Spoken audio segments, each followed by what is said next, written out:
শুরুটা হবে ইতিহাস থেকে। ১৯৭১ সালের মুক্তিযুদ্ধের সময় জামায়াতে ইসলামীর ভূমিকা নিয়ে ইতিহাসবিদ ও রাষ্ট্রপতির তদন্ত কমিশন স্বীকার করে যে অনেক শীর্ষস্থানীয় জামায়াত নেতা পাকিস্তানি সামরিক বাহিনীর সাথে কাজ করেছিল। রাজাকার, আল বদর ও আল শামস নামে ঘাতক বাহিনী গঠনে এ দল স্পষ্ট নয়। তবে স্বাধীনতার পর জামায়াত রাজনৈতিকভাবে পুরোপুরি বিলুপ্ত হয়ে যায়নি। ১৯৭৫ সালের পর রাজনৈতিক পরিবেশ বদলায়।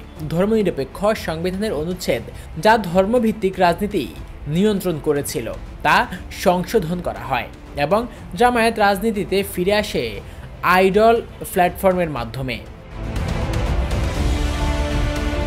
বর্তমানে জামায়াতকে নিয়ে বিতর্ক এখনও অব্যাহত আছে। কিছু লোক মনে করেন যে দলটি তার অতীত থেকে পুরোপুরি সরে আসেনি। যুদ্ধাপরাধের অভিযোগ, স্বাধীনতার চেতনা ও গণবিরোধী মনোভাবের অভিযোগ এখনও ওঠে। অন্যদিকে জামায়াত এবং তার সমর্থকরা বলছেন তারা সময়ের সঙ্গে রাজনৈতিক ও নীতি পরিবর্তন করেছে এবং তারা অংশগ্রহণমূলক রাজনীতি এবং নির্বাচনকে গুরুত্ব দিচ্ছে।